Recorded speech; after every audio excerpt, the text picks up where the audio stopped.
Welcome to the ARSET training, transforming Earth observation data into building infrastructure data sets for disaster risk modeling. My name is Brock Blevins, and I'm an ARSET trainer based at NASA's Goddard Space Flight Center in Greenbelt, Maryland. It's a pleasure to welcome you all to the first part of this three-part webinar series. Before we begin, I will briefly inform you about the ARSET program. For those unfamiliar to the Applied Remote Sensing Training Program, or ARSET, ARSET is part of NASA's Applied Sciences Capacity Building Program. ARSET provides accessible, relevant, and cost-free trainings on remote sensing satellites, sensors, methods, tools, and applications, all tailored to audiences with a variety of experience levels. Our trainings cover a range of data sets and analysis tools and their applications to agriculture, climate and resilience, disasters, ecological conservation, health and air quality, and water resources. Trainings are offered online or in person, freely available to anyone with an internet connection, and conducted either live or instructor-led or asynchronous and self-paced. ARSET trainings have both bilingual and multilingual options and use only open source software and data. Since 2009, the program has reached over 100,000 participants from over 180 countries. We encourage you to visit our website and learn more about the program. All ARSET materials are freely available to use and adapt to your curriculum. If you use the methods and data presented in these ARSET trainings, please acknowledge the NASA Applied Remote Sensing Training Program. The following slides will provide you with an overview of this three-part webinar series. So, why is climate risk assessment important? Even with the drastic reduction in carbon emissions, short and medium-term impacts are inevitable. Climate change impacts and risks are increasingly becoming complex and more difficult to manage. Climate change impacts on human infrastructure are not well understood and vary drastically by location. So understanding community-specific risks to climate change is critical to evaluating adaptation strategies. By following the approaches described in this three-part training, participants should be able to recognize what building vulnerability is and why it's important to risk modeling, identify the core elements of natural hazard risk modeling and asset loss estimation, identify fundamental approaches for developing building exposure models using Earth observation data and tools, apply a basic procedure to model built infrastructure exposure and vulnerability, characteristics from Earth observation data, evaluate building-specific exposure data to identify key components for fit, validity, consistency, and rectify bias, evaluate the appropriate use of modeled building exposure data to a given community, apply strategies to identify and address equity and bias considerations, apply approaches to validate the building data with imagery from regional data sets,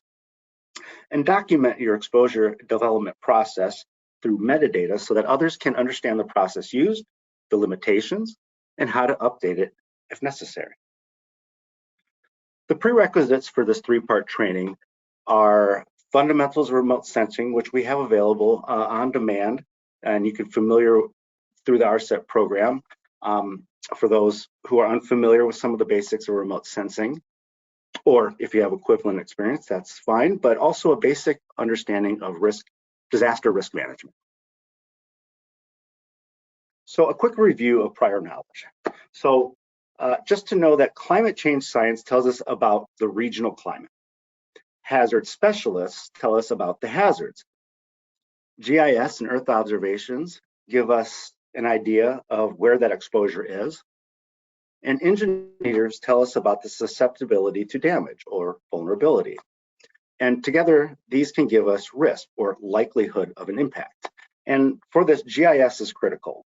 GIS provides a digital glue between the disciplines by evaluating new sensors, technology, and data sets, understanding and communicating key GIS concepts and limitations, and then fusing, harmonizing, and assessing quality of multimodal-based data. Over the next week, there will be 3 2-hour parts that will include presentations and question and answer sessions. All materials and recordings from each session will be available on the training webpage, usually within 24 hours of the live session, so you can go back and review before the next one. Additionally, there will be 1 homework assignment that will be posted on October 10th, the last day of this training series, and that will have a due date of October 24th. This will be in the form of a Google form. A certificate of completion will be awarded to those who attend all live parts and complete the homework assignment before the given due date. Which brings us to part 1, where we will cover the development of regional exposure data with Earth observations.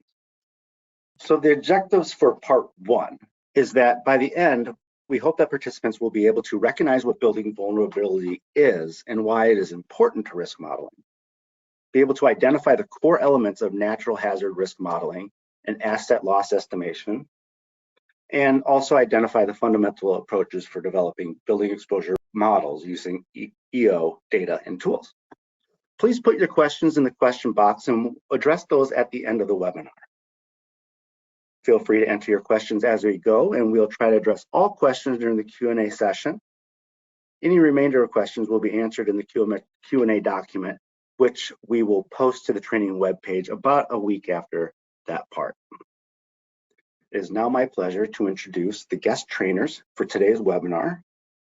Charles Hike, Executive President of ImageCat, Georgiana Esquivias, Geospatial Analyst for ImageCat, and Mike Iucci, Project Engineer, also with ImageCat. We are delighted to have them joining us as guest trainers to discuss the development of regional exposure data with Earth observations. Charlie, over to you. Thank you. All right, thanks for coming today. We're going to start with an explanation of what exposure data is and how it's used in the loss estimation process. So first of all, when people think about exposure data, they generally think about these type of architectural renderings or things that you see in movies, video games that imply quite a bit of detail about what might be going on the inside of a building, but are actually essentially just drawings, CAD drawings, and that type of thing.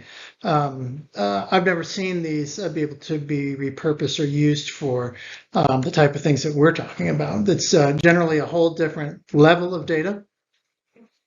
What we're talking about is the general building exposure data that's typically on an aggregated basis or a building specific basis that will give you things like a structural type, the vulnerability, the replacement cost, or the type of rough characteristics that you need for risk analysis. So it's something quite different.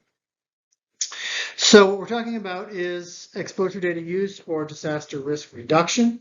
We call it loss estimation, risk modeling. Sometimes you hear CAT modeling used. These are things that are used to essentially help nations try to reach their sustainable development goals. And there are kind of 4 main categories that you can think of that you might use these data.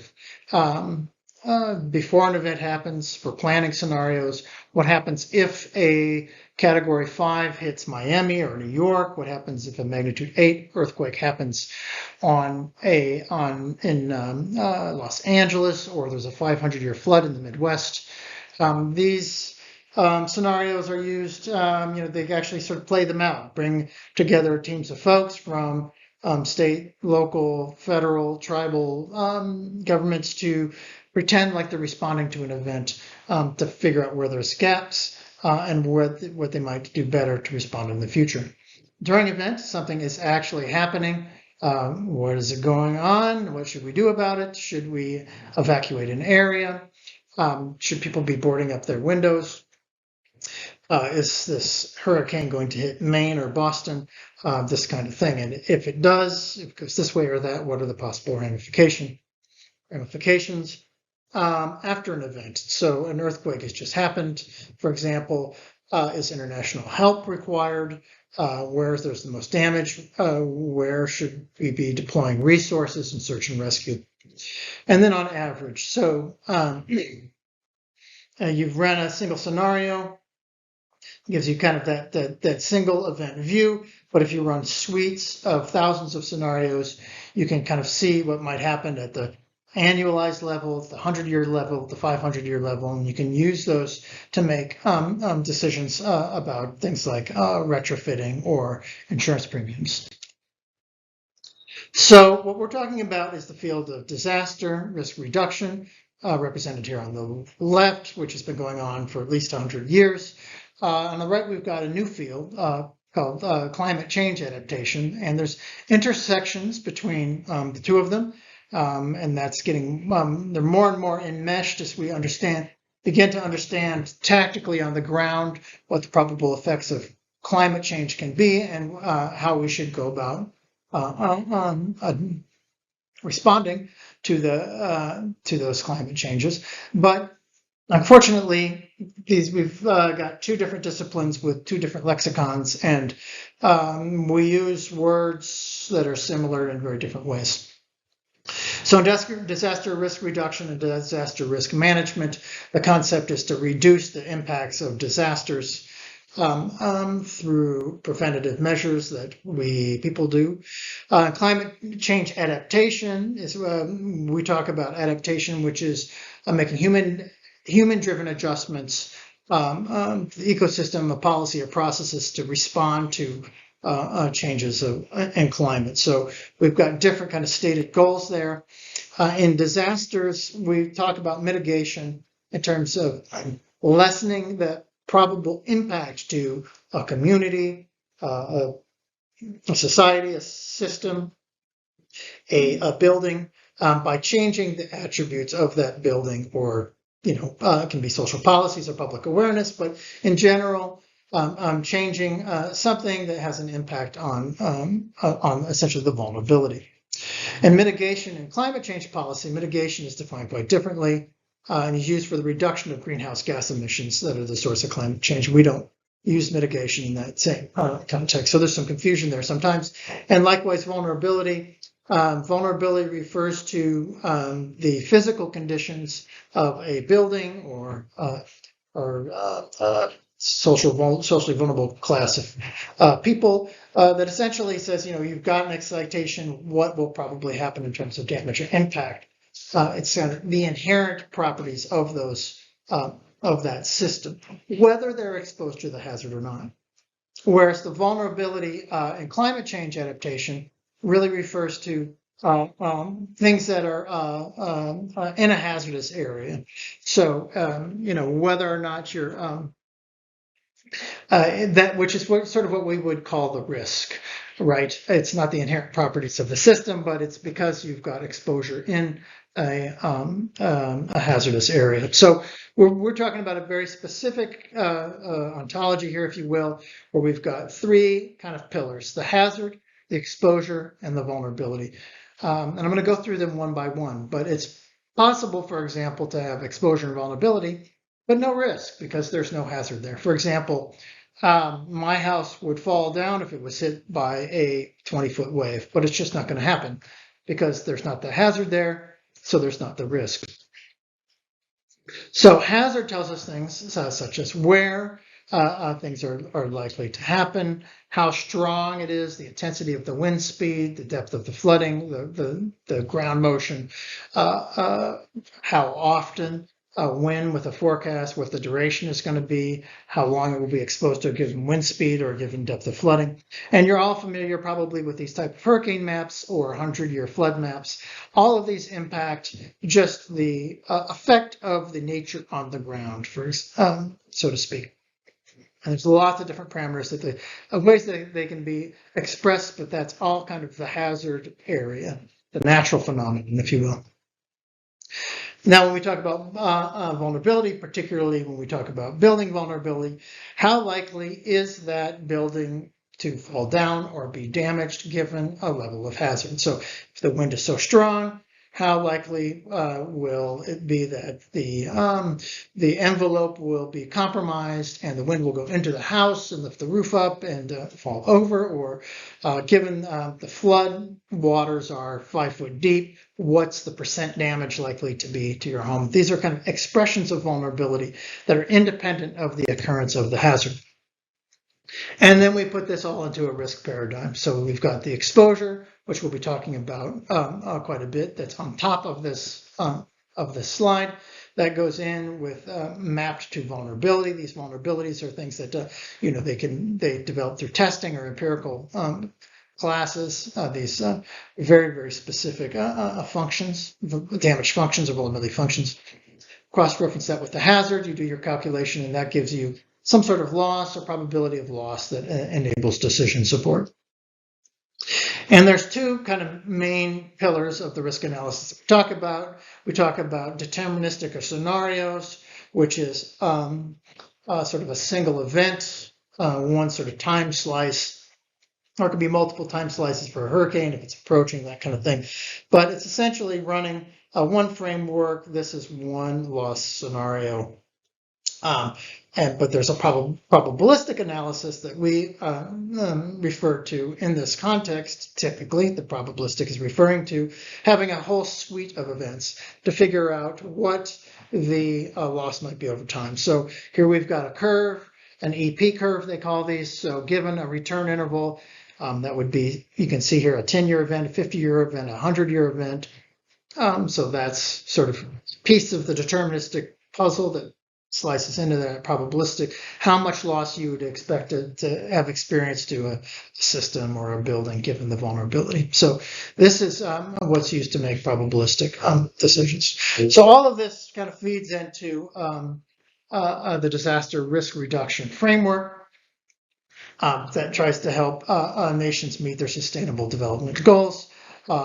There's a more kind of disaster specific framework, the Sendai framework, where they have specific metrics that come more directly out of the risk assessment, but you can map those to the sustainable development goals.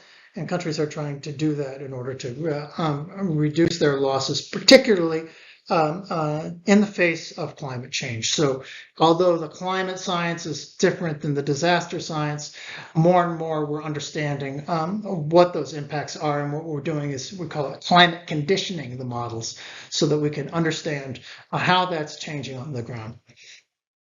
So back to exposure development. What is building exposure in the context of disaster risk reduction?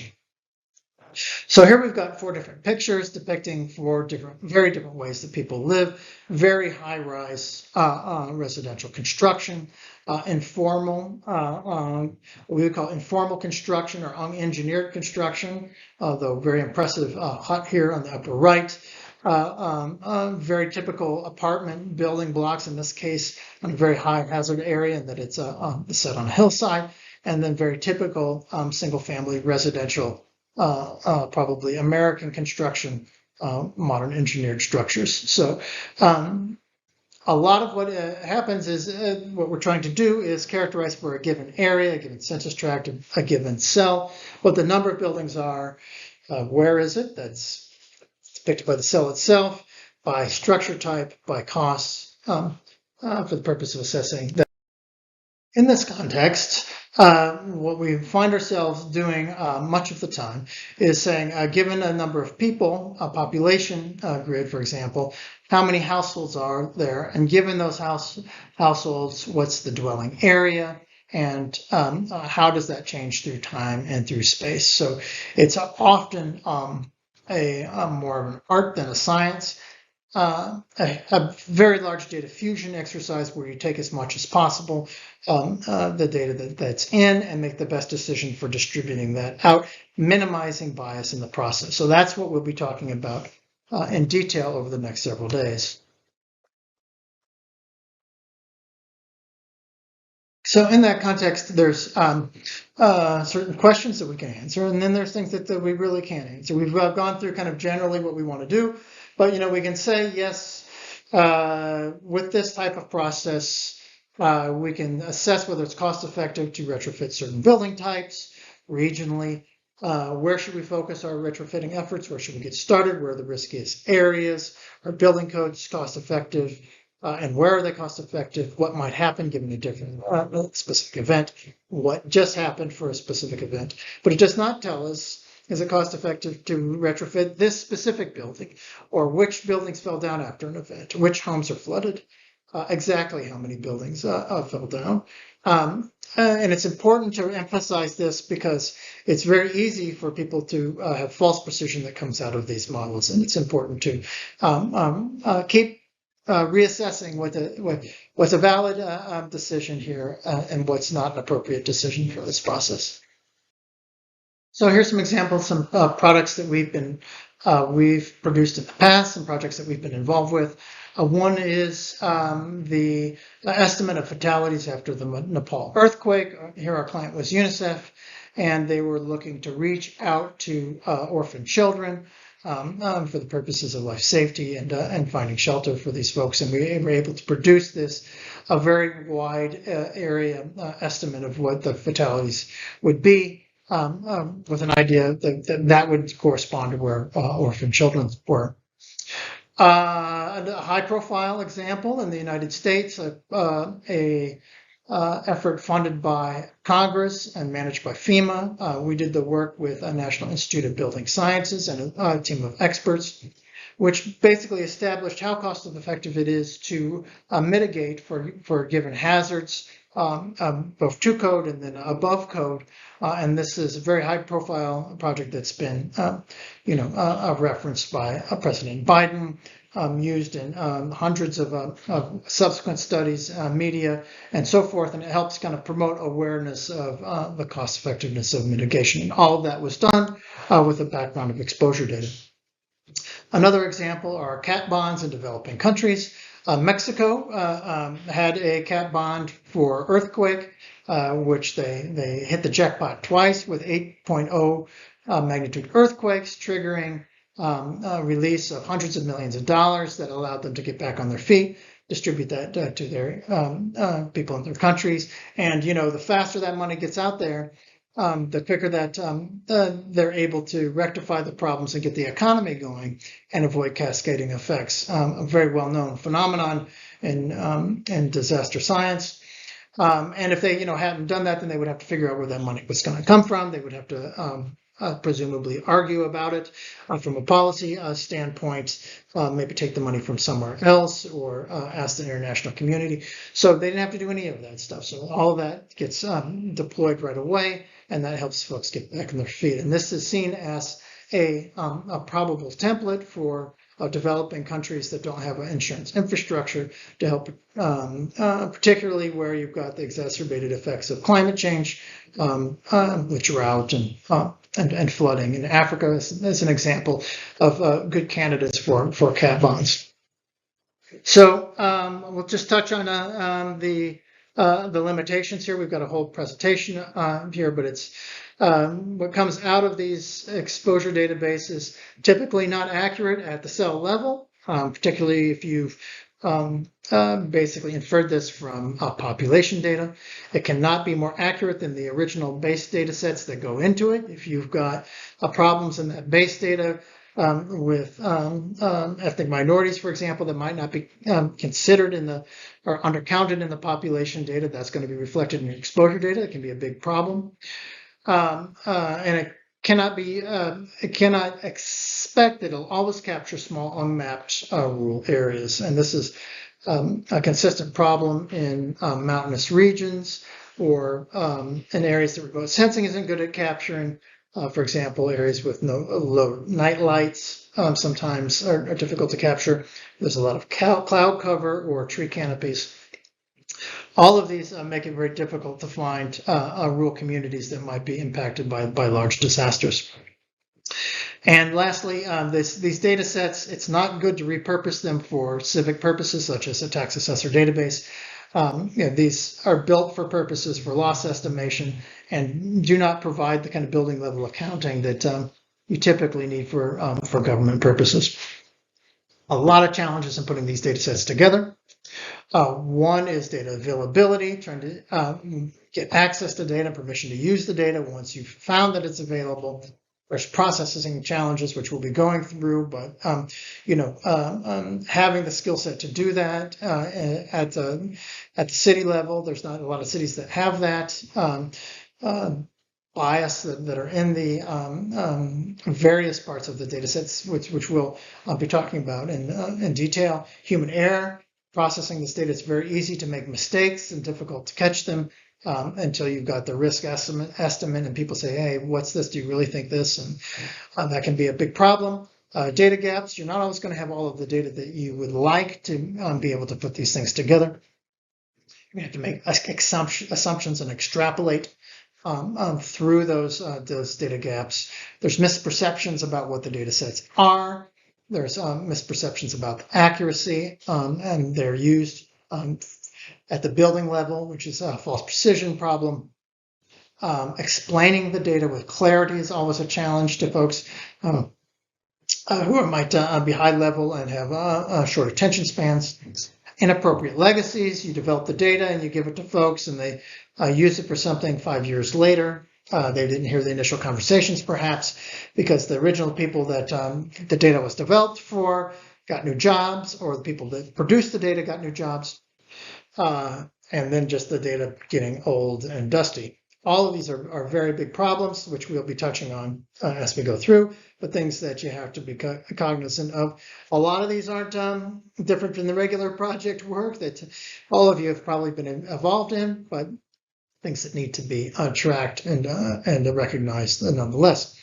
Lastly, a challenge is advanced technologies. You've got artificial intelligence, which is exciting on one level and scary on another. Being able to apply it towards building level decisions, for example, it's probably not appropriate.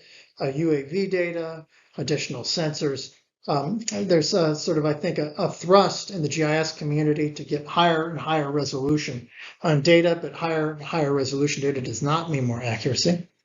And it might mean spending more money developing building exposure databases in GIS than is warranted for the risk assessment that's being developed, given the massive amount of uncertainty that's generally in the hazard data and the vulnerability anyway. So those are all kind of things that you have to think about for having a balance here, and things that we'll be talking about over the next 3 days.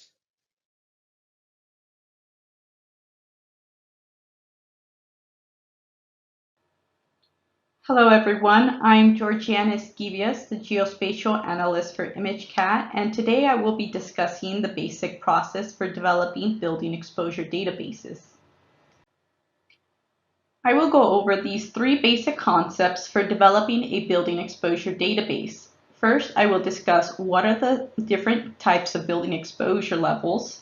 Then I will explain what data is required for developing the exposure database. And throughout the presentation, I will be giving examples of how Earth observation data or satellite data products are used. For the past decade, we have developed a taxonomy and classification system for 5 exposure level types. These levels are defined by the spatial scale of the input data and communicates the level of detail, content, and method required for producing each exposure level. Level 1 is a rapid, large-scale building exposure analysis, which primarily sources Earth observation data, trusted global resources, and aggregated demographic and housing data.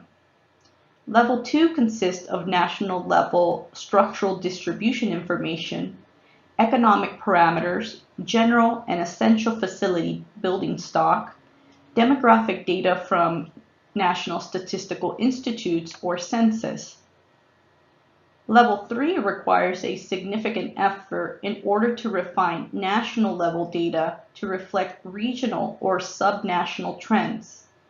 An example would be incorporating climate or cultural regions to better represent the varying construction patterns in each. Or level 3 can be used to identify large urban areas where building footprint data is used to adjust building counts and built-up area estimates.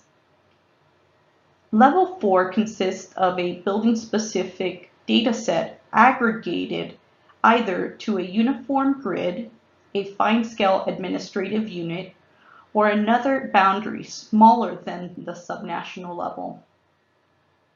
Although the users compromise the spatial resolution of the available data by aggregating it, this method allows for a more accurate representation of the building exposure by reducing the noise in the data. And finally, level 5 is a building or site-specific exposure database. This exposure level requires an adequate amount of building-specific attribute data in order to characterize risk and vulnerability for each location. In this example of the County of Los Angeles, we can see how the building exposure levels differ based on the input data required per level.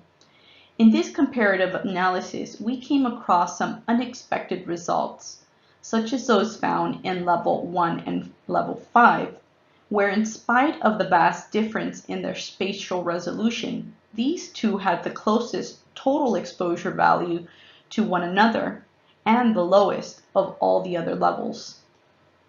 And when we detrend the results, we saw that the total exposure values for levels 2, 3, and 4 were very consistent to one another.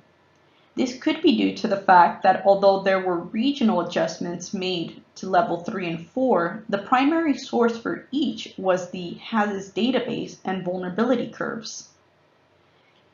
This is especially important for the modeling community to understand because it highlights the fact that an increase in data resolution does not necessarily mean that there will be an increase in precision or accuracy. This exercise allowed us to identify key parameters that significantly affected the output of the results. Those parameters being persons per household values, living area per household, replacement cost values, and exchange rates. Another important takeaway from these 5 exposure levels is that the degree of uncertainty within each level greatly depends on the quality of the input data. So the analyst must be meticulous in documenting their data sources, methods, and validation process in order to reduce the introduction of errors into the data, especially for exposure levels 3 and up. Therefore, it is important to understand the methods and data required for processing these 7 steps. For estimating building counts and number of people, having accurate and high-quality data is essential. For exposure level 1 and 2, typically the population, persons per household, or number of households are used to estimate the number of buildings given an average area per household value. While in level 4 and 5, the building count data is more typically used to estimate the number of people.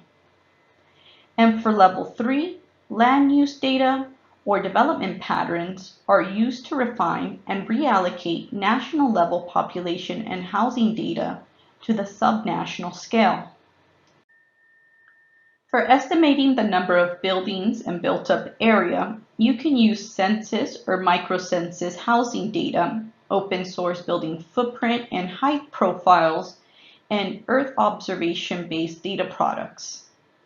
We have found that there is a positive correlation between the number of households and built-up area.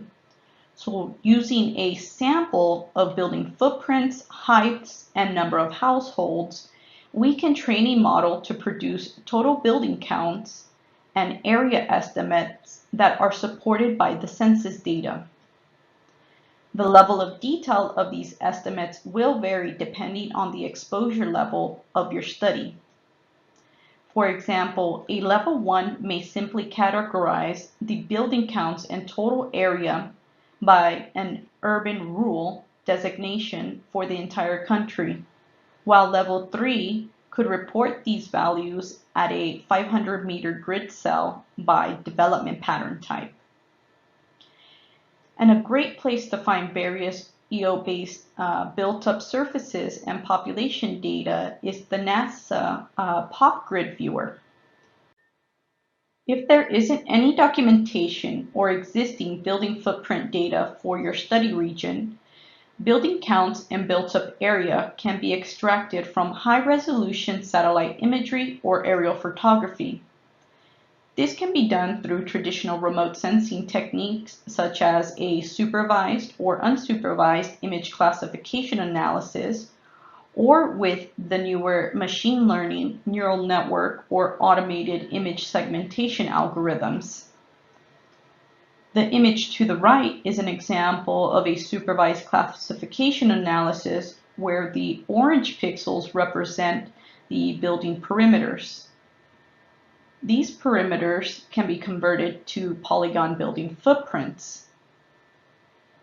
And the image to the left shows how the panchromatic image can be used to determine built-up area density and later classify the image by density zones, which could represent single-family residential areas or high urban areas. And using the extracted building footprints as a sample set, we can extrapolate and estimate number of buildings and built-up area. As with the building footprint extraction, we were able to use Earth observation-based data products for determining building heights. This is an important attribute to obtain because the total living area value is one of the key parameters that directly influences the total building exposure value. What this means is that if we only use the building footprint data, then our building exposure values would be underestimated since the values are based solely on the area and not the built-up volume. Building heights can also help determine building distribution estimates. In these images here, you can see how we use Sentinel SAR data to estimate the building heights based on development pattern signatures found in the mountainous region of Nepal. Without this analysis, the pockets of mid-sized towns with 2 to 3 story buildings would have been assigned as a rural single-story construction. The method for estimating building distribution by development pattern types typically begins with an engineer identifying local construction types for the study region, either through virtual reconnaissance, through available street view imagery, or through an in-person survey. Once the construction types are determined, homogeneous construction type zones, which we call development patterns, are classified, and we begin to create delineated sample polygons for each type. The spatial scale of these delineated polygons will depend on the level of effort and exposure level required for your specific study. This can span from a simple small-scale delineation that only classifies the urban-rural zones, or it can range to a very detailed large-scale mapping unit as seen in the right-hand side image of San Jose, Costa Rica. Prior to the development pattern delineations, the building and population distribution for San Jose would have been evenly distributed throughout the administrative unit. But now the buildings are reallocated to the regions that are more consistent with the on-the-ground observations. Development pattern segmentation allows us to get a better understanding of where people actually live, and we can improve the structural distribution estimates and local mapping schemes, all of which is important for disaster risk modeling and mitigation planning because it identifies the vulnerable communities, vulnerable infrastructure, and potential risks to important supply chain facilities. Prior to the use of development pattern segmentation, our understanding of a region was limited to an urban-rural designation that can be seen in the bottom right-hand image, the red being the urban and green being rural. When analyzing risk, we would be limited to using the default vulnerability curves associated to that urban-rural designation. Additionally, you can see that the urban class was overestimated and industrial development pattern types are buried within the data. Now, in the upper right-hand corner, the image shows how the development pattern segmentation is able to classify the different degrees of urbanity, and it highlights locations of crucial manufacturing and industrial locations. Once the development patterns have been determined, a structural distribution can be estimated using a combination of virtual reconnaissance, building construction literature, and a well-defined stratified sampling strategy. For a level 1 exposure, you can use global datasets like the World Housing Encyclopedia, whereas for a level 3 or 4, you'll require an in-field survey to sample the structural types within each development pattern. So how do we conduct a sampling strategy? We start by generating a set of randomized points and randomly select an even amount of survey locations per development pattern. While in the field, the survey team takes samples of the buildings found in and around that location, recording important building attribute information like building height, age, occupancy, and structural type. Then those samples are extrapolated to the similar development pattern throughout this study region. This method improves the structural distribution and mapping scheme of the study. Applications like the inventory data capture tool can be used to collect the field data and take geotagged images. As part of the USAID Prepare program, I traveled to San Jose, Costa Rica to give a workshop on the IDCT tool.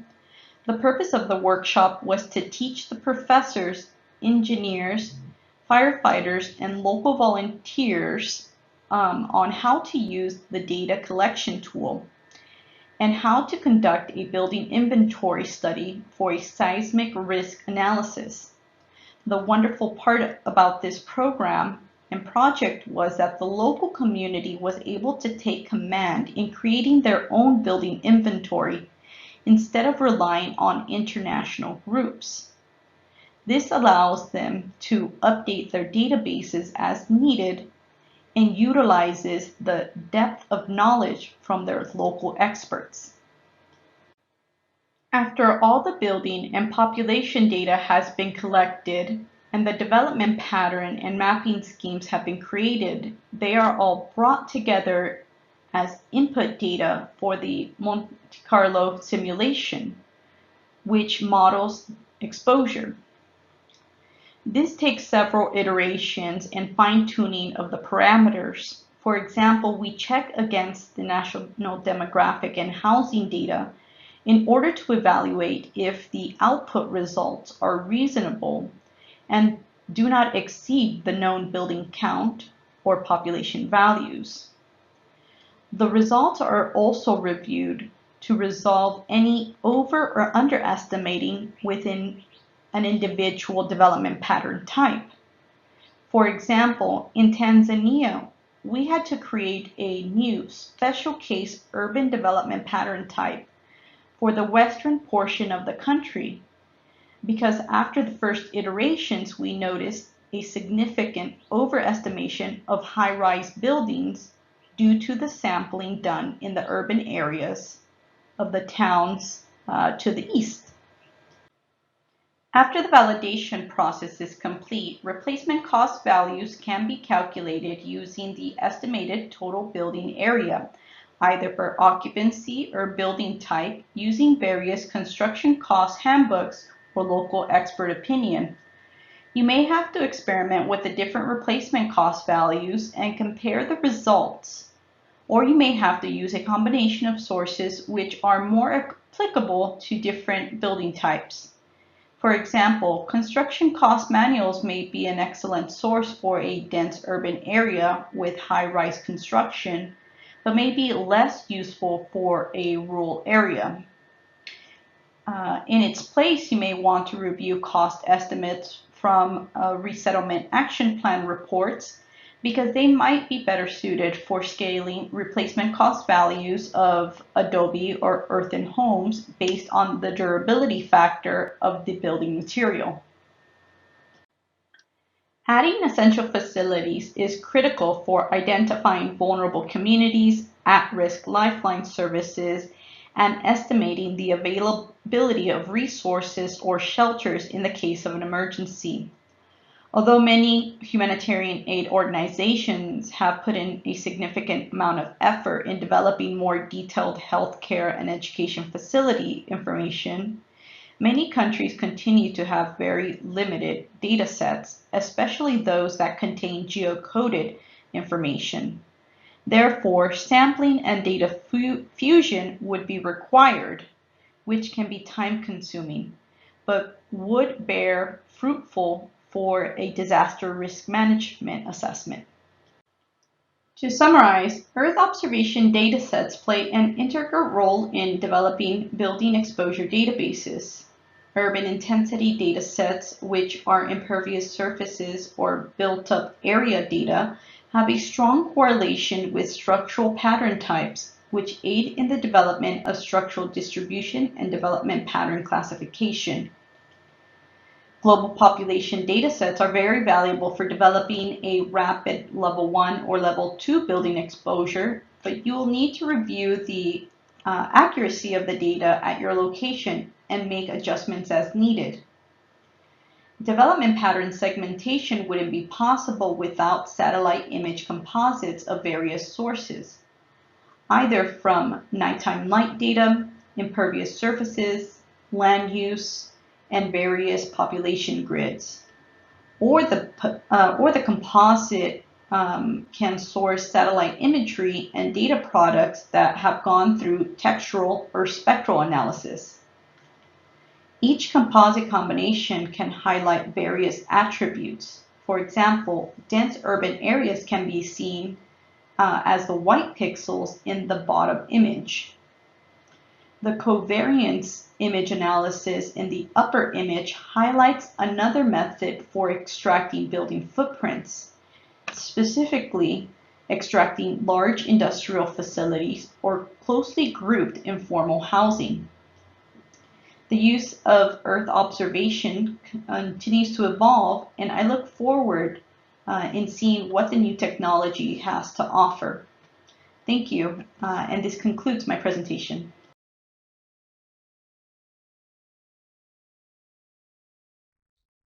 Hi, my name is Mike Iguchi. I'm a project engineer here at ImageCat, and today I'll be talking about the structural mapping scheme development and building sampling.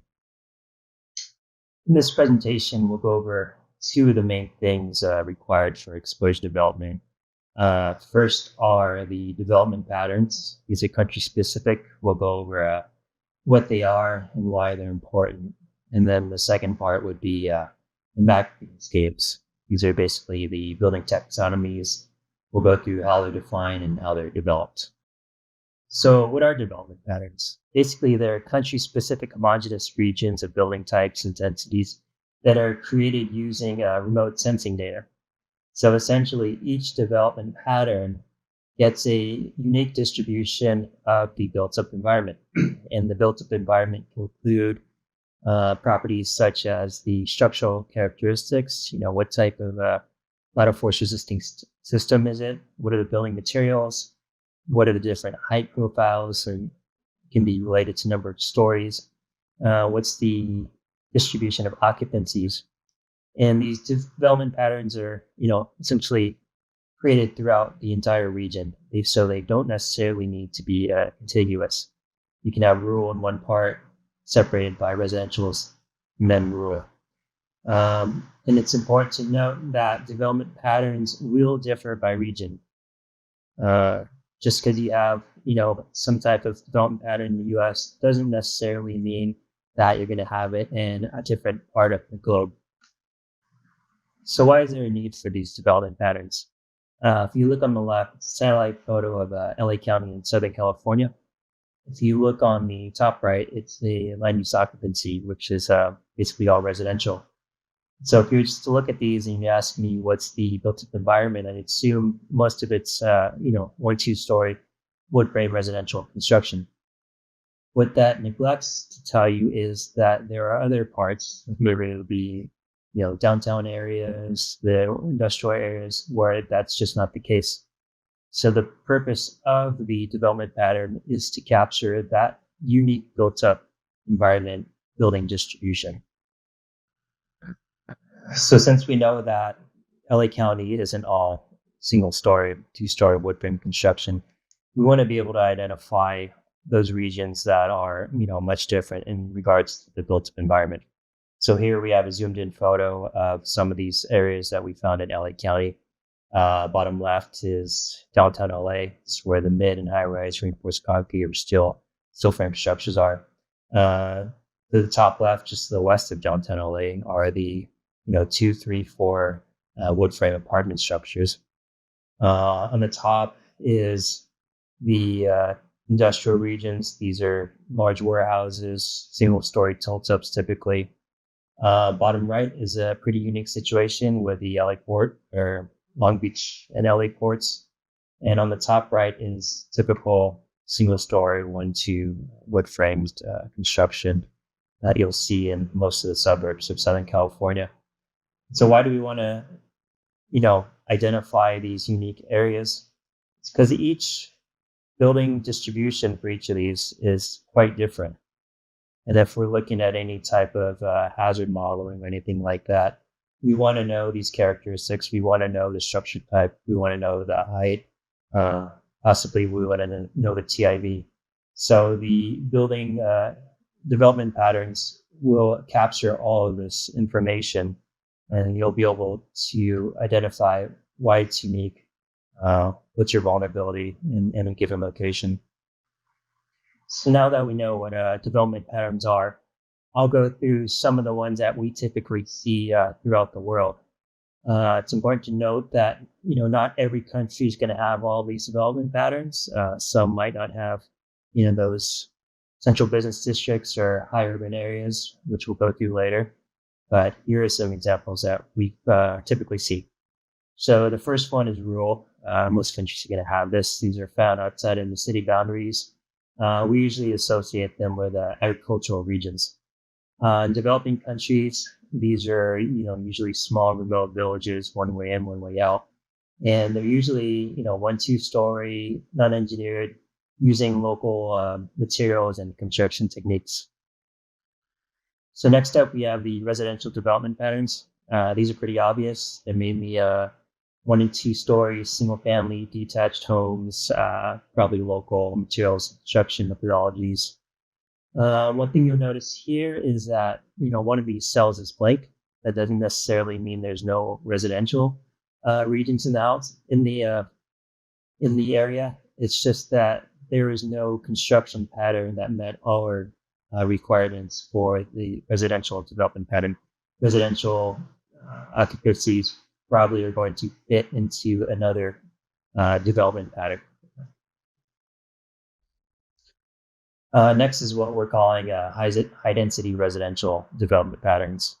And these are typically found in and around the urban centers.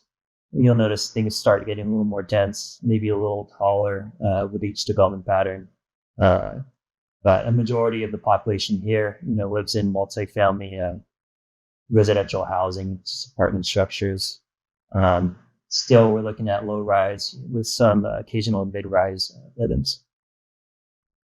Next up, we have the urban development patterns. These are exactly how they sound. They're found in and around the major city centers. Space is limited, so buildings are pretty tight, and they're fairly regular in shape, just to fit within the block. You'll typically see these as low to mid-rise residential. This is where you start seeing a lot of the commercial come in, with the occasional high-rise, office building or apartment structure. So here we have one step above the urban development pattern. It's what we're calling the high urban. These are found only in the major cities and they're typically the central business district of the region. They're occupied by mid to high-rise buildings. You can see from this satellite image, how densely spaced it is. You can see how tall they are from the shadows, and just the angle of this image. There's 3 blends here.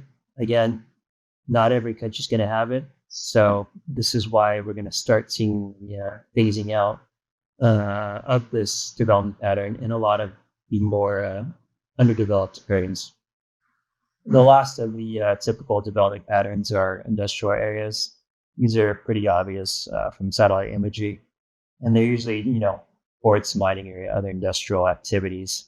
They're large warehouses, regular in shape. You can see large rectangular buildings basically in these development patterns. You'll also see some, low-rise office and commercial supporting areas, but for the most part, it's going to be warehouse structures. So here are some other special types that we've observed around the world. They're not going to be everywhere, but they will be there in some cases. The first one are informal housing. These are pretty dense informal settlements. And you'll usually find them around the edges of any major city. They're standalone structures, basically no space in between any of them. They're almost always unplanned, non-engineered, and what they'll do is pretty much use any local materials to create these areas. On the other extreme are these what we're calling very high urban areas. These are global central business districts, and those always high-rise buildings. Bottom right is Hong Kong. You just see the high profiles are much different. Sizes are much different than any other development pattern that we've gone through so far.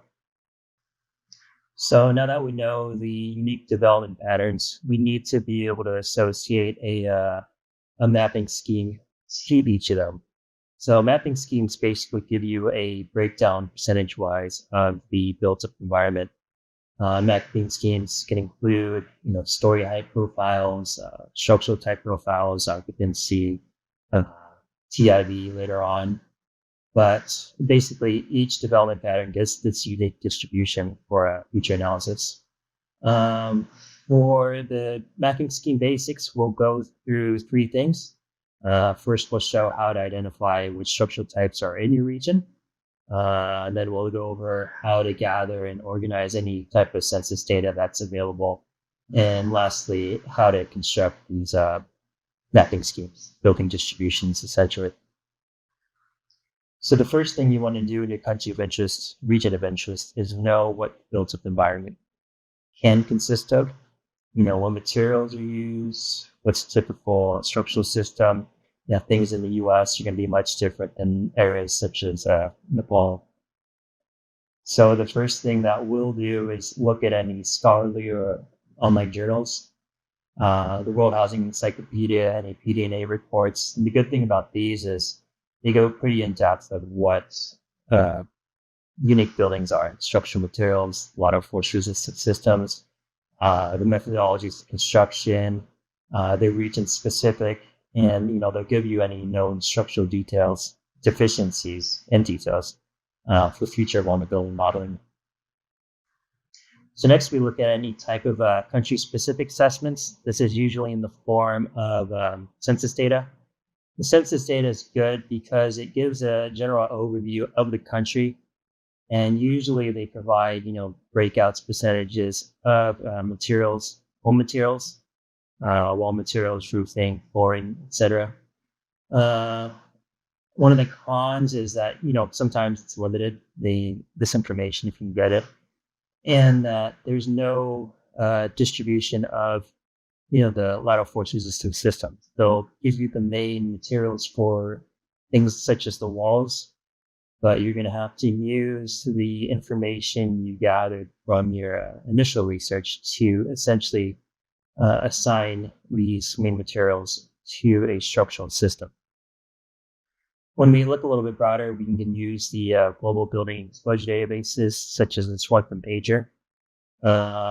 essentially they give a pretty detailed description of the structural type distribution for all countries in the world. There's a downside too that, it's limited to essentially rural, urban, and not all countries are country specific, meaning that if they don't have enough data for one country, they'll use a proxy from a neighboring country. So we have to be aware of using this type of data. In regards to documentation, what we'll lastly look at is building codes. These are good because they're country specific. And so they'll tell you any applicable materials and construction practices that they do use. The cons are, enforcement can and often may be limited. So what you see in the code might not be what you see out in the field. So you have to be careful with your vulnerability modeling if this is the case. So one of the things we heavily rely on for identifying the construction types or any type of ground imagery or videos, mainly Google Street View and Mapillary.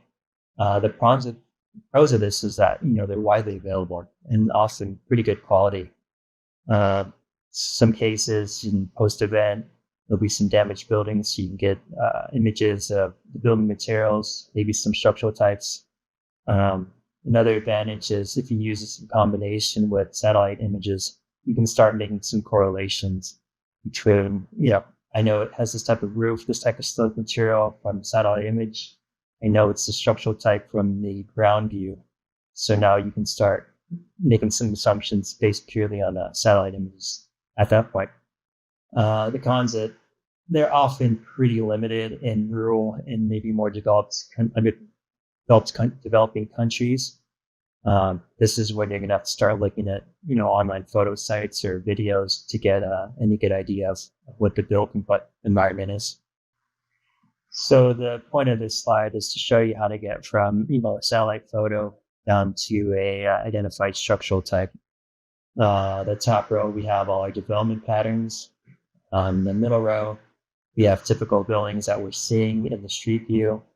And then this bottom row is where it's pretty advantageous for the street view, is we'll often see buildings under construction, which reveal the building materials and the structural system within the region, within the development pattern. So if you're not able to find some buildings under construction with the ground imagery, there's some other tips and tricks that we can do to figure out the structural type or building materials. This first one, I'll look at all sides. The back side doesn't have the curb appeal that they need, so it's often unfinished. So if we go to the back, you can see that, it's reinforced masonry building, which you can't really see from the front with the facade. Again, Google Earth has historic satellite imagery. You can toggle through that and see if you can capture when it was under construction. Here you can see it's tilt up. Google Maps also has a historic ground imagery. It's pretty recent though, so you're not going to go pretty far back. But here we're able to capture this apartment structure in Florida under construction. We can see it's a reinforced masonry block wall building because we're able to capture it under construction. So once we have a good handle on the construction types within a given region, we need to start creating these building distribution breakouts for each development pattern. And by breakouts, we mean what's the percent distribution of each structural type, what's the percent distribution of every building height, occupancy, et cetera, et cetera. For rural residential, we typically or heavily rely on any type of census or global data, depending on the resolution. So these are good because, Street View often is pretty limited out there, and they will provide percent breakouts by the wall material. We can't use that wall material for any vulnerability modeling. So what we have to do here, as in that bottom table there, is essentially map it to something that we can use, in this case, a pager. So using the knowledge you have of building materials, structural types, etc., that you learned from the previous slides, we are able to map directly the wall type to major type for future analysis. For non-rural regions, we look for any country-specific exposure studies for mapping scheme development. These are usually done in high-hazard regions. For example, the one on the left is just in Tunisia. What it essentially was a field survey where they recorded the number of stories, structural type, age, occupancy. And so if we have that data and we have our development patterns, we can essentially overlay the two and pull mapping schemes directly that way. We, of course, do some sanity checking, again, with the street view, make sure that some of the assumptions are correct, and we'll redistribute the structural types or building heights based on our judgment of what we see on our review. If the relevant census data or the previously done field surveys are not available, we do a stratified sampling ourselves. This is both for the development of the mapping schemes and validation of any seamless mapping scheme that we already have. This can be desktop, which is both probably most of the time, or a ground survey, field survey team. So for example, on the left, we have our development pattern and we want to sample. We go through, identify each unique building, structural type, their height, etc. We do this a few times throughout the region to make sure we cover variations in the development pattern. From there, we essentially create these distributions that you'll see on the right side from our sample. So on the right, we have each unique structural type. We have each development pattern. And on the cells are our observations and our distributions of those based on our desktop study. So that was a summary on how we come up with the development patterns and how we create the mapping schemes unique to that development pattern. Just a few things in summary. First, do an online search, identify all the materials, all the structural types that are typical in that region. Once you have those, go through, Google satellite view, ground imagery, make sure you can find those and validate that those assumptions are correct. You definitely want to make use of any type of census data or region-specific or field surveys. It takes a lot of the legwork out, and they can help you with some preliminary mapping schemes. Once you have those mapping schemes, though, you need to be able to validate these, maybe through a stratified sampling. Again, the stratified sampling can be used to create the mapping schemes for those development patterns if we don't have any. At the end of it, I like to do a quick sanity check. Essentially, do these results make any sense? On the table on the left is development pattern 1, development pattern 2, 4, 5, 6. 7 is industrial, but 1 is rural, 2 is residential, 4 is high density residential, 5 is urban, 6 is high urban. So you want to look at it and make sure, do these height profiles make sense? Are there taller buildings where I expect them to be taller buildings, which is in the urban regions? Are the local materials, the wattle and daubs, the adobes, are they mainly in the rural residential regions? And again, on the opposite end, for the engineering construction, these reinforced concrete frame or steel brace frame buildings, are they in a region where I'd expect them to be, which is typically going to be in your high urban developed central business districts. And so with that, I'll leave it, and I hope you enjoyed the presentation and learned something from it. Thank you.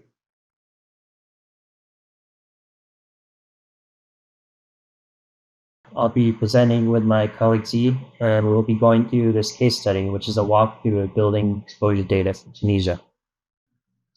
This was a project tasked to us by the World Bank, and essentially they wanted us to perform a multi-hazard study for the Republic of Tunisia, looking at both flood and earthquake risks.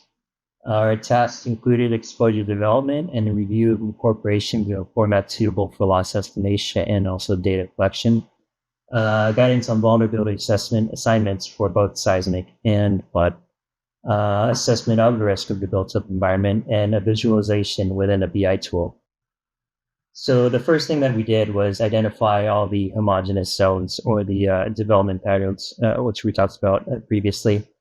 This was pretty important for this country since it's kind of a mix between, older, vulnerable buildings and some of the newer developments that you'll see in residential or maybe some urban areas. So we identified 5 regions, 4 shown here. Rural is not shown, but what we have here is the essentially detached residential development patterns, industrial development patterns occupied by those large warehouses again. The urban regions, these are typically mid-rise buildings found in the city center. And then on the outskirts, you have these really dense, high-density residential development patterns, which are occupied by some of these more older, vulnerable structures, which we'll go into later. Once we knew what the development patterns were going to be, we needed to assess the built-up environment, essentially asking the question, what type of permitted and also non-permitted construction and building materials are prevalent throughout the country. We relied heavily mainly on 3 things. First was ground imagery. This was pretty limited through Google Earth, but there definitely was some ground imagery we used for validation and assessment. The census and housing data, that we had the Tunisia housing profile from UN Habitat. We also looked at Pager for some general building distributions. And finally, we had these country profile studies, which go into pretty good detail regarding the structural types, structural distributions for different parts of the region. So we were able to get this national catastrophe risk profile from the World Bank. This was pretty advantageous in 3 ways, essentially. First of all, it gave us the structural types that are prevalent within the country. It was in French, which we translated. It gave us distributions for the rural and urban areas for residential and non-residential construction. And it also gave us these vulnerability curves seen in the bottom right for each of the structural systems that they identified. So given those different lateral force resisting systems from the national risk profile, we needed to be able to identify them visually for both sanity check and for validation. So what we did was we used the limited street view imagery and any online photos to essentially identify and label each of those types that you see here. Next, we looked at census data from the World Bank and Ernst & Young. This detailed census data provided the foundation for the mapping schemes of the predominantly residential development patterns, as the data provided a breakout of the different types of housing. From the top left, you can see it's traditional, rudimentary, semi-detached villas or apartments. Structural types for these housing were not provided. Therefore, we had to rely on descriptions laid out in the Tunisia housing profile, which we'll go through after this. But this was beneficial because it gave us breakouts of these housing types for every governorate. And so we started looking through all these governorates, and some of them were solely residential or solely HT residential. So we could start using those as the preliminary mapping schemes for some of these basic development patterns. So the World Bank and Ernst & Young census data gave us 5 different housing types that are found within each governorate. The problem is we didn't know where they were, what they looked like, what kind of structure type it was. Thankfully, we found this Tunisia housing profile from the UN Habitat. And in it, they go through each of the 5 different types, and they even have a satellite photo of what these typical types look like. So what we're able to do is find these types in satellite imagery, Google Earth, use street view imagery to assign a structural type to it. And given those structural types, we assign them back to the World Bank distributions. And so from there, we can create these residential development pattern mapping schemes. So this was predominantly used just for those residential development patterns. Another source relied on was a study from the University of Tunis. And essentially what they did was they inventoried certain blocks within the city of Tunis and had an assessment of their vulnerability. You can see on the top which buildings were surveyed, and this ground survey it recorded quite a few things, which was the structural type, the occupancy, when it was built, the number of stories. And we use this for the non-residential statistics, since we already had a lot of residential stats from census data. This was great. It was direct observation and a breakdown of structural types for this downtown urban region. And this was suitable for our urban development patterns.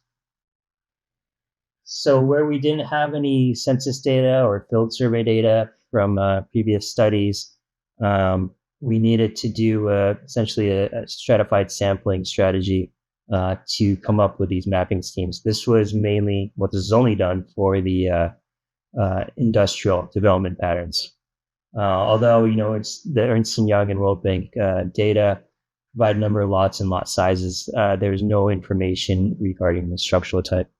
So what we had to do was survey these regions throughout the country, and we recorded both the number of stories and the associated structural type using the information that we already had from the previous studies. So we ended up coming up with this distribution for industrial development patterns seen on the top right. So we used all the census data, field survey data, ground imagery to essentially come up with this nationwide mapping scheme for Tunisia for each of these 5 development patterns: rural, residential, HT residential, urban, and industrial. To recap, for the rural residential and HT residential, we relied heavily on the World Bank and Ernst & Young census data. These gave us the distributions by government.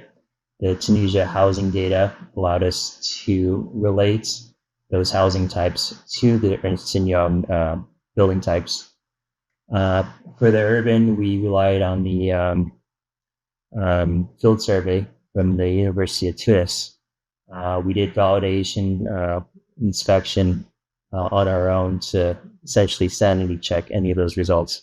And for the industrial, again, it was a sampling strategy. There's no information regarding structural types for this from anything that we could find. We needed to make sure these are all consistent. So we used the structural types seen below in French, apologies. But anything that we got from the Ernst & Young or the University of Tunis or from our sampling, we had to essentially map to one of these structural types. So that it's all consistent across the board. So we ended up with this mapping scheme seen below. And my colleague Z will go ahead and essentially tell us how we used all this information. So once the development patterns were ready, so we used a machine learning model to classify development patterns across the entire country. So we took those digitized regions and we used that for training to create that model. And we did that in Google's engine platform.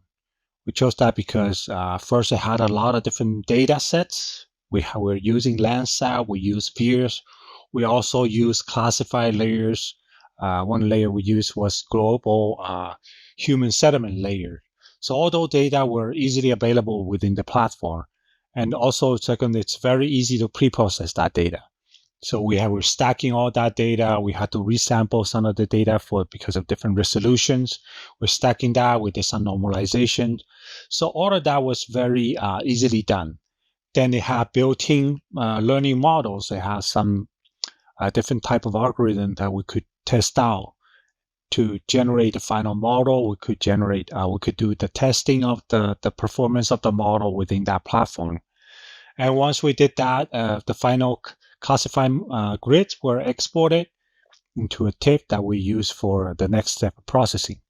And the TIFF that we created was at 15 arc seconds, which is close to 0.5 kilometer resolution. So here we see the classifier layer overlay on the city of Tunis. And here we see the different colors represented the different development patterns. The yellow color represents the urban development pattern. We can see that in the city center.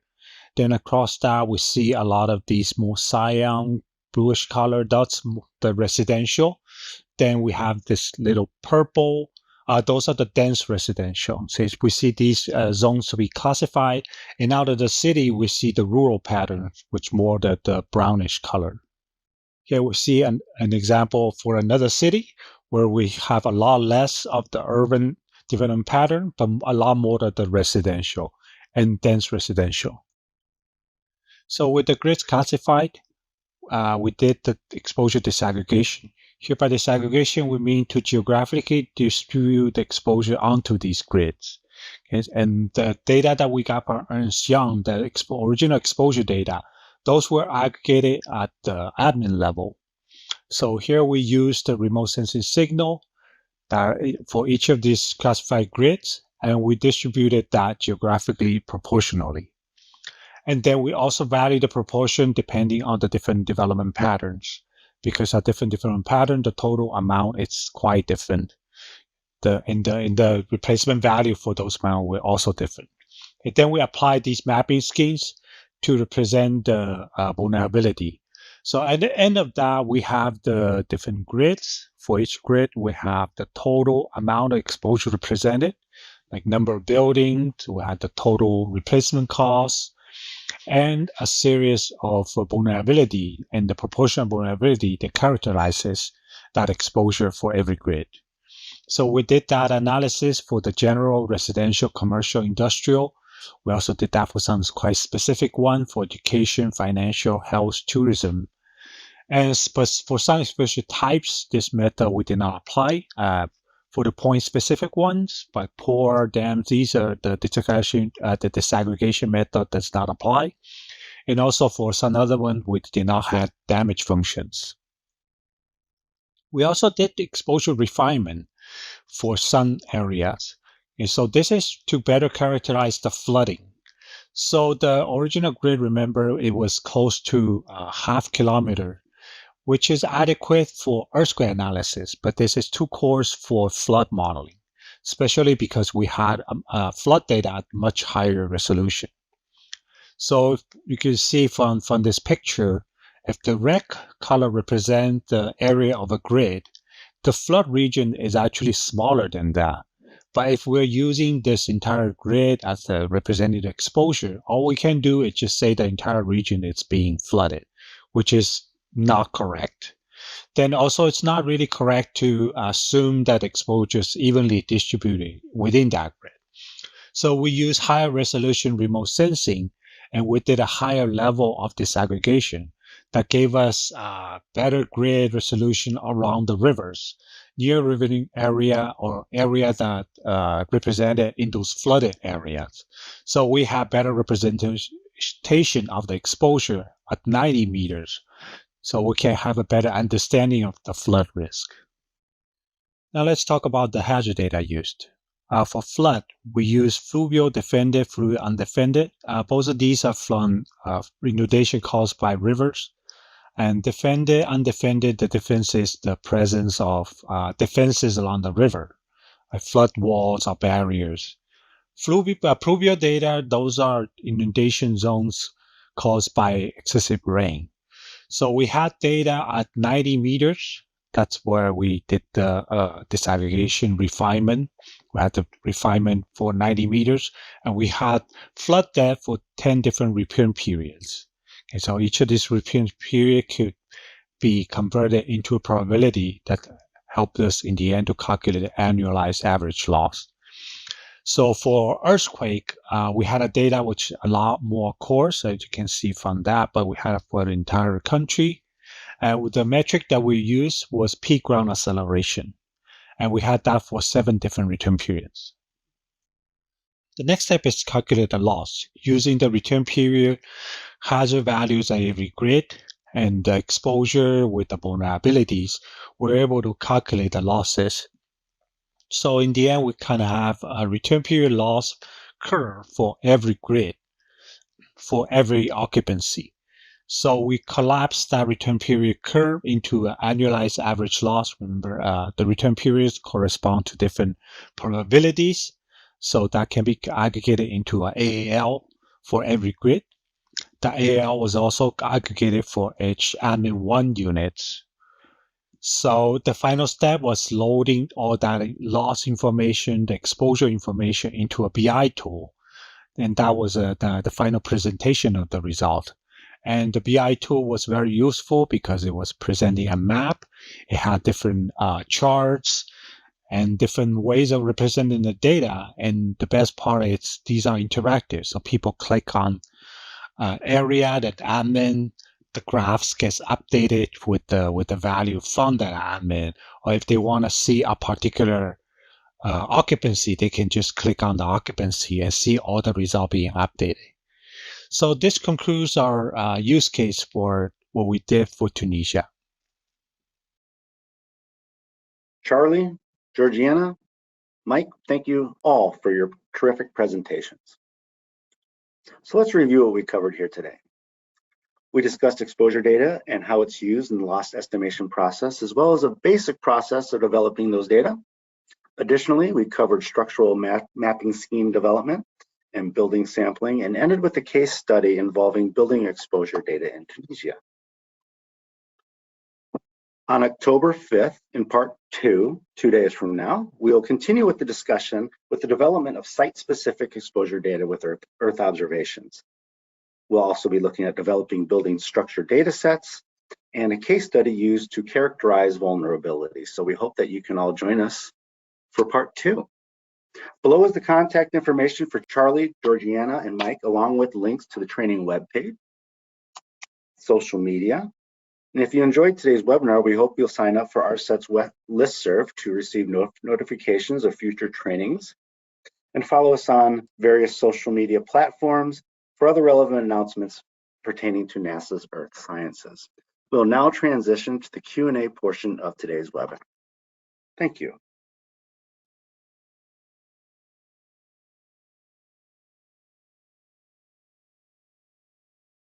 All right, welcome to the question and answer session. Thank you everybody for submitting your questions throughout the presentation. And we've been working as a team to address those. And what I'll do is I'll just dive right in. And for any of the trainers that provided the answers, please feel free at any time to unmute and go through the document with me. So I'll start with question 1. How is it cost effective to actually retrofit when you have to spend the extra time and money on customizing specific requirements?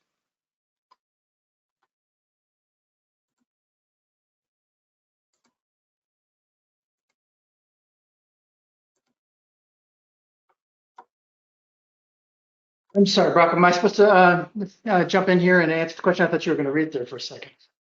Well, I thought it might be best who actually provided the text here to kind of walk through it, and I'll capture anything else that you might add to the answer. Okay, Mike, why don't you go ahead and start, and then I'll follow up the back. Thank you, Mike. Sure. Yeah, so how do we know if it's cost effective? Basically, you'll do a benefit cost analysis just to see if this retrofit is cost effective. So what we do is, we run through the analysis, we calculate the expected losses for the as-is building, meaning the non-retrofitted building. We'll go ahead, this is expected losses in regards to loss of life, injury, things like that. And then we'll do the same analysis for the building that is retrofitted. And when it is cost effective, your BCR, your benefit cost ratio, will be essentially above 1. So I put an example, if your seismic retrofit costs 10K, and through our analysis, we expect 20K in savings. That's a BCR of 2. We expect that to be a cost beneficial at that point. Yeah, and I think that kind of embedded in the question is, how can it really be cost effective if you have to do a lot of custom work? It's kind of we don't just look at retrofits and that analysis. We look at the cost effectiveness of new building codes, the cost effectiveness of buyouts, actually removing homes from areas of high risk. But we also do sometimes look at specific types of retrofit, many of which, will require adaptation for specific buildings like trailer tie downs or retrofitting for earthquakes, but are fairly standard. So that the customization does not add a lot of cost to the project. And then in some projects, they'll be highly customized. And in those cases, those are usually cost effective in areas of high risk where you have life safety concerns or a lot of benefit costs. Business interruption concerns. So those are also included in the benefits of the BCA analysis Mike was talking about. Thank you very much, Mike and Charlie. And for all the participants, please feel free to continue adding questions to the question and answer box, and we'll add them to this document, and we'll try to address as many as we can during our Q&A session. So please keep them coming. Question 2, what would be the possibility of exposure mapping in terms of accuracy of renewable energy to ARSET extreme events using EO data? Yeah, so this it's difficult to answer that question without knowing sort of the specifics of the application. But this is definitely, exposure data is definitely being used to, assess transition risk. One thing that we've been involved with is looking at the vulnerability of new sites, placement of new sites, or the risk associated with solar panels. Accuracy is really going to depend on the specific application. Great, thank you. Question 3, can you provide some articles related to how to measure building height and shade patterns in urban areas? Yeah, it looks like the questioner is looking at trying to characterize heat islands. I've not done any work in the shade patterns myself. And in terms of measuring building height, it really depends on your base data and your application. I just would recommend going to Google Scholar. That's often what we do to start. Thank you. Question 4, on slide 9, SAR was mentioned, synthetic aperture radar, when talking about building height. Sentinel-1 data has a ground resolution of 10 meters. What would be the vertical accuracy when using this data set for estimating the building height? Presuming picked up correctly that Sentinel-1 SAR was used to find that building height.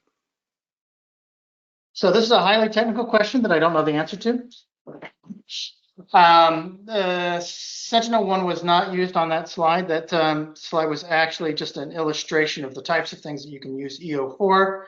That specific study was from quite a while ago and actually used airborne SAR data. I think that the resolution was about 3 meters. I looked into the accuracy of that data set for quite a while, actually, as a study, and we discovered that specific buildings might actually disappear in the SAR data, depending on the orientation of the building, what was on the roof, and so on and so forth. So we got unprocessed SAR data and looked into the accuracy ourselves. So there's definitely issues with trying to get heights from specific buildings from SAR data. That's not the way that we actually use the data typically. We will use it to come up with almost like a height profile for a region, which would be used basically to extrapolate structural characteristics in the methods that using the methods of developing development patterns that some of the other speakers addressed. So yes, SAR data for heights can be highly problematic. Great, thank you very much for that clarification. Question 5, in the step of estimating the distribution of building by development patterns, identifying, delineating development patterns, how much effort goes into this process and can it be automated? Second question to that is there a global data set that has this information, or does it need to be calculated for each study area? So, it's A lot of these, the answers to these questions will depend on the scale of the work that's being done. We almost never use automated detection algorithms. We almost always do semi-automated detection algorithms that will start with a long conversation with Mike and Z and Georgiana and myself, looking at the specific structural characteristics of the country and the risks of the country and what we think that can be extracted. So you almost want to start with some base knowledge to make sure that you don't miss anything in an automated process. Is there global data sets that you can use? Yeah, I mean, there's a lot of, there's the World Housing Encyclopedia from ERI. That's a great source for structural information. I believe Mike mentioned that. GEM has a global data set where they've got structural types. I don't think they have development patterns, but they have structural types. Pager has embedded structural types by urban and non-urban areas that can be used in conjunction with development patterns. And then the Meteor project by BGS that's mentioned here has 46 countries, developing countries, where we've provided that information. Great, thank you. Question 6. I live in Qatar, which is on the coast of the Arabian Gulf. Our region is generally extremely low risk in terms of natural disasters, and thus we have tons of energy producing plants near the sea. Even though it's considered safe, we still need to take measures in the case of that 1%. What approach would be appropriate to address the what ifs?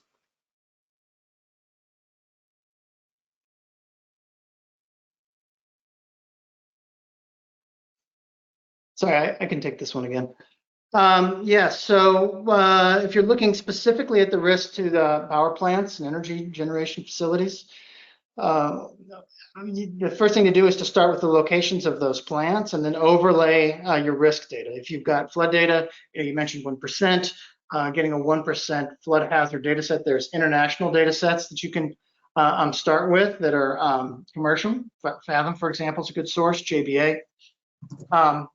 And then overlay with the facility location and then use that to prioritize the acquisition of more high resolution data. If you're looking at very high value facilities such as this, though, you might not want to rely on 1%. You might look at the 500-year, the 2,500-year flood maps because, for one thing, climate is changing and it pays to be conservative. And on the other hand, it might be very cost effective to mitigate those high value properties that's, can have massive cascading, particularly if you're talking about, an energy generation and an energy generating economy there, that can be very disruptive to hopefully the economy of Qatar. So you might want to look beyond the 1%.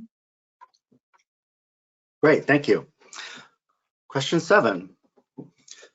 It's nice to learn about ongoing projects in Nepal for identifying building heights. The country has scattered buildings in hills and mountains.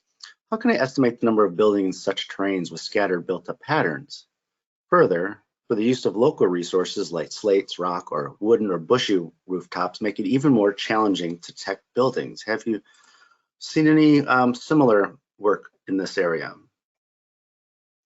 Yeah, I mean, we've done a lot of work in Nepal. It's hard. And specifically, we use the mountainous areas in Nepal as an illustrative example of how hard it can be. That being said, we've done the best we can. We've developed both the level 1 and a level 3 data set for Nepal in order to kind of compare the two. Also on a project with GS for the Nuclear Space Agency, and OSM was on that project. If you're trying to get specific buildings, you can't beat the human eye and high resolution data.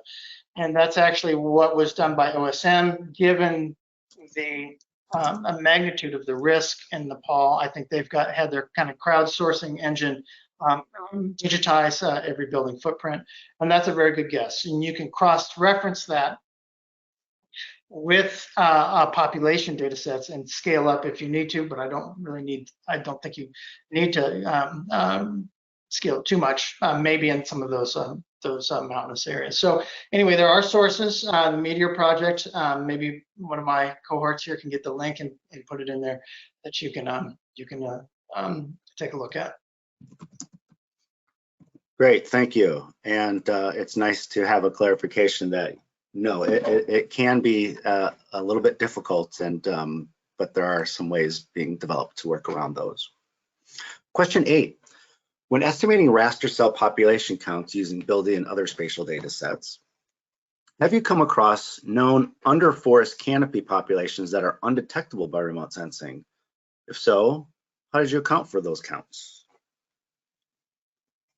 Yeah, so I mean, this is another limitation that we really want to be upfront with, and everybody on the call needs to be upfront with if you go down the road of developing these exposure data sets, and that is, you can't characterize what you can't see there. If you do characterize it, you have to be very transparent in how you go about that process, and that needs to be a limitation. If you, for example, have an area where you've got severe flood risk under a tree canopy, you're not going to be able to make very definitive statements about that risk.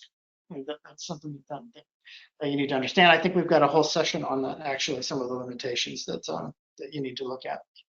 And a good example is the PopGrid data, right? PopGrid is an effort led by CSIN, where they've actually mapped different global population data sets in the same screen so that users can see how different isometrically mapped assumptions about distribution of population can result in very different estimates on a per grid basis.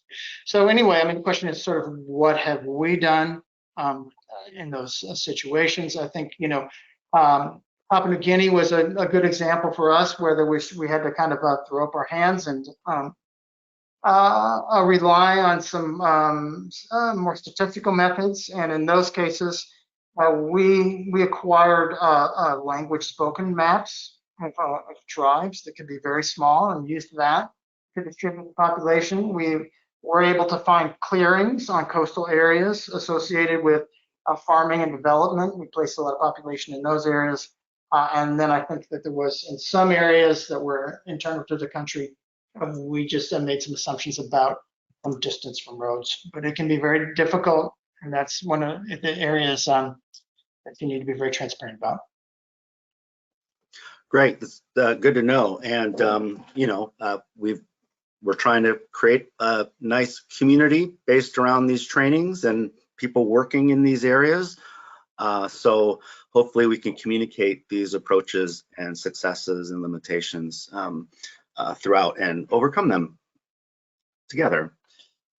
Question 9, on the slide mapping scheme basics, a lot of different sources are mentioned. How much of this data is processed automatically and how much is done manually? I want to get an idea how long it would take to create a view of building composition in a middle-sized town in an agricultural focused semi-rural region, in other words, not highly developed. Okay, I spent a lot of time answering these questions, so but I think any of my colleagues can jump in anytime and give me a hand here.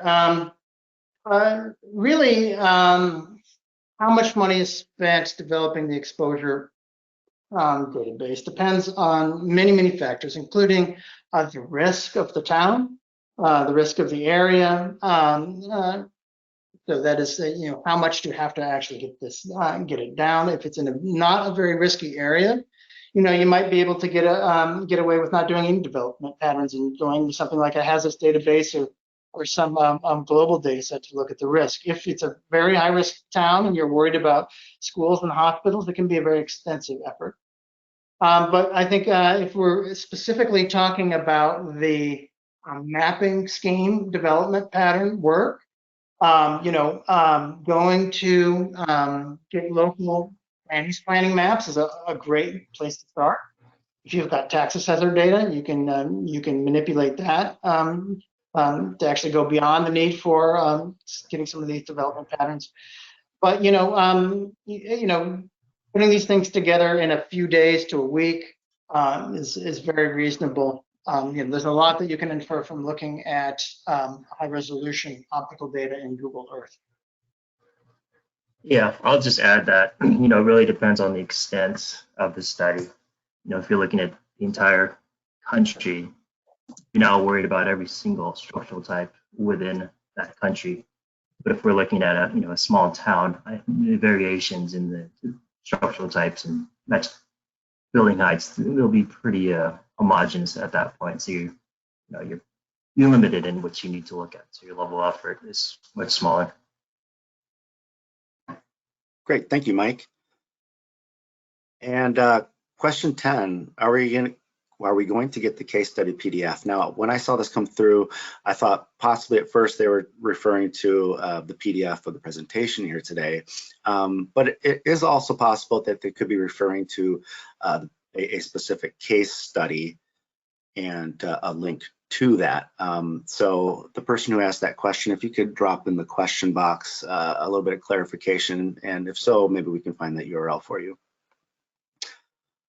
Question 11, is Google Earth Engine source code available?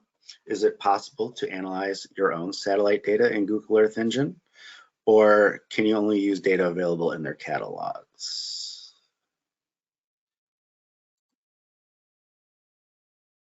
Do you want to take this one?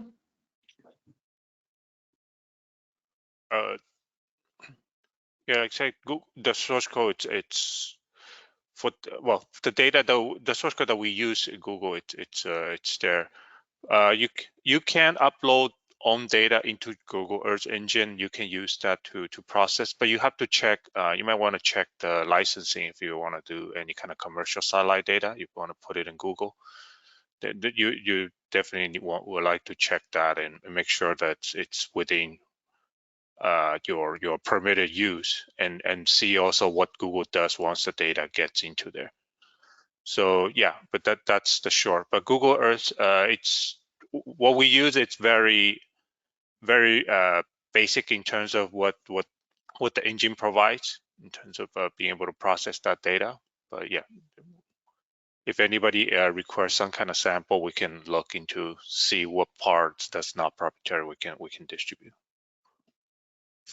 Yeah, thank you. And we had contact information in the contact slide at the end of the presentation. So, question 12, independent from population density, where we already have different global raster data sets, World Pop Land Scan, for example, is there any GIS global later indicating settlement vulnerability considering the urban structures?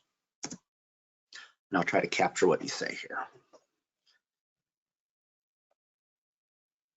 Mike, you wanna give this one a shot?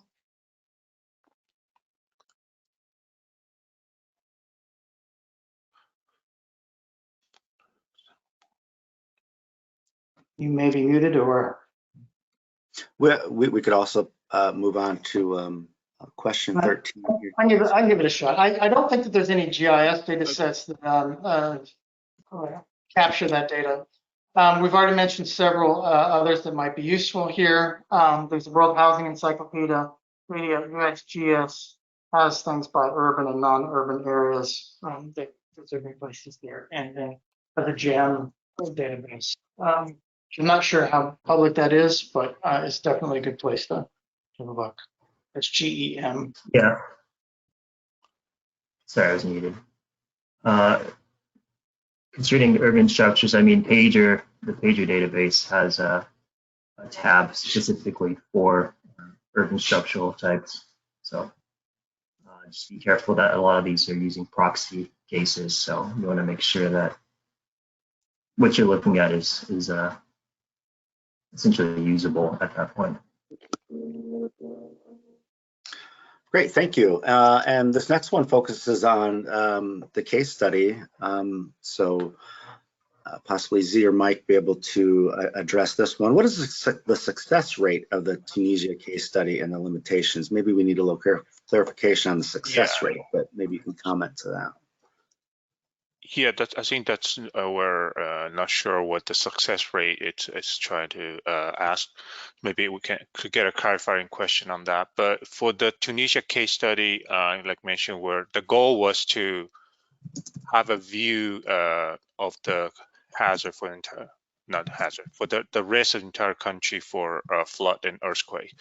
So for that purpose, we knew entering what the limitation of the analysis could be, because depending on based on the data that was used, so we could not do PMLs. We cannot do a return period assessment of the risk. We could only use the data that existed, the sources of hazard and that existed to do the risk analysis. So in terms of the exposure, we have some base exposure data that we used, and we used the methodology that we described to geospatially locate and say what the vulnerability is at different parts. So in that regard, we had a successful study, which we were able to produce the results that the World Bank was able to use. So that's the metric that we use in terms of for the success rate. Great. Ultimately, what the country of Tunisia used the data for in terms of their decision making, in terms of acquiring insurance and so forth, which is the ultimate success rate. We were not involved in those conversations, and it can be a frustrating thing often to not have access to your end client when you're doing these risk studies. But that's just the nature of the business, I think. Great, thank you very much. Question 14. How can we consider the uncertainty in assessing exposure and vulnerability? And it's kind of a broad question here, but maybe just a little bit comment on uncertainty in general when it comes to these terms. I think assessing the uncertainty of vulnerability is outside the context of what we're discussing here. There's a whole kind of science behind that. And I believe we do have another session where we talk explicitly about uncertainty in exposure, don't we, guys? In part 3, we'll be talking more about that. Yeah, so there'll be a whole session on that in part 3. Yeah, but in terms of assessing exposure, there are many different aspects of that, which we'll be covering more. Great. Even more reason to tune in for part 3 a week from today. Question 5. Morocco experienced an earthquake. How can I calculate damages post-earthquake? Any suggestions about the data sources and tools? And I'm not sure when this question came in, but I think that you did cover quite a bit throughout the presentation. So it's possible that you did go through some of these throughout the rest of the presentation. But if there's anything else that you wanted to comment on here, I can try to capture that.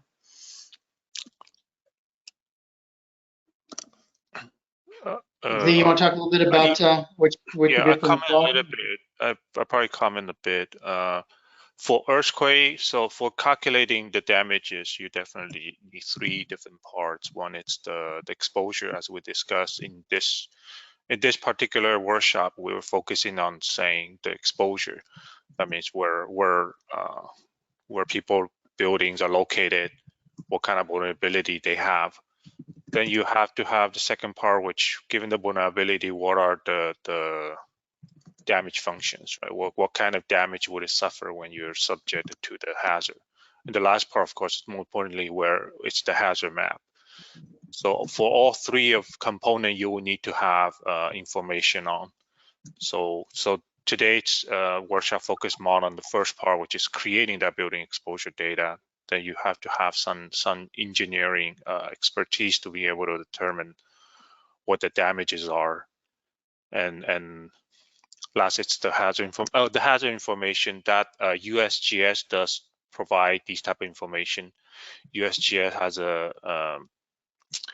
has a shake map program, which produces ground shaking levels ground shaking hazard GIS data that can be downloaded publicly accessible. But depending what region of the world it is, sometimes the accuracy you have to have it needs to be reviewed. So that's one source that you can use. Maybe if in terms of analytics tools, there may be some analytics tool already exists. GEM, Global Earthquake Model, they do have tools that can be used for specifically for earthquake damage analysis. So that might be a source to look into. So USGS for hazard and GEM can be used for looking into the calculation. I think it's called OpenQuake. Yeah. All right, great. Thank you very much. Question 16, how do you deal with mixed forms of building structures? When I was in North Africa, there was a lot of mixed buildings. Any comments on dealing with that? I think I'll take a shot at that. Mixed buildings, I'm not sure what they mean here, but if they're talking in regards to mixed structural types, if that's what it is, we typically try to find a vulnerability curve that's specific to that. For example, if it's mixed, reinforced concrete with a URM infill, we'll have a fragility curve specifically for that. If he or she is talking in regards to mixed two separate structural systems, we will take the primary one as the primary lateral force resistance system as the one we model for our mapping scheme. Hopefully that's what he means by mixed. He or she. Yeah. Great. Oh, go ahead. Sorry. Yeah, I think that's also where we create these development patterns, where within a pattern you have different type of buildings, all within the mixture, and we use the different statistics to determine what distribution of each of these types are within these patterns.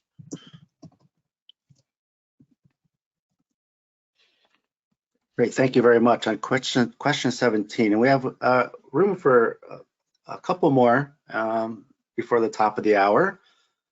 Does hyperspectral satellite data analysis make analysis better than using broader spectral images?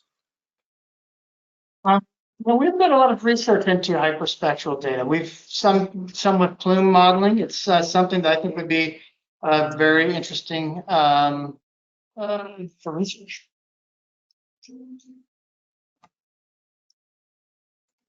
It couldn't hurt. So in terms of other companies doing this type of work, USGS, FEMA, NIBS, are doing this work from a federal perspective. I think it's widely recognized it's going to be much more important with climate change. And then there's commercial companies, ImageCAD, AIR, RMS, and Moody's, CoreLogic. Lots of options here. So we can fill in this question with some. Great, thank you. I live in the U.S. and I'm interested in doing this kind of work. What companies and organizations are doing this type of work? Or maybe you're already answering that question. Yeah, I was trying to answer that. Yeah, okay. We'll turn around and get to this. And what we'll do is once we clean this up and make sure everything is accurate, we'll post this on the training webpage for you to download. And you can have URLs there as well, possibly. And let's see here. Just briefly, did you go on the ground in Tunisia at any point during the study, or was it completely remotely assessed? It was completely remote. On the ground, in a sense that we use the available Google Street View and Mapillary ground imagery, but we relied heavily on that and the field survey study from the University of Tunis, essentially. Great, Mike, you want to speak more generally about the difference between a study like Tunisia, where we're depending on remote data, and something like Costa Rica, where we went in the field? Say that again, Charlie. You want to kind of compare and contrast the benefits of going out in the field, like maybe looking at Costa Rica as compared to Tunisia? Yeah, Tunisia, we were kind of hindered by the vulnerability curves that were available. So, we had all these different structural types, and we had to match any field survey to those structural types, and so we needed to use those vulnerability curves, as opposed to going out on our own. We can record what we want to use for our vulnerability curves. If we're looking at things like hurricane, we can start looking at any of these, roof types, hurricane straps, etc. But we're more free to gather the information that we specifically want, as opposed to relying on information that's kind of handed to us. So it kind of goes into where into the vulnerability modeling quite a bit. That way. Great, thank you. And I see we're at the top of the hour, so thank you very much, Charlie, Georgiana, Mike, and Z.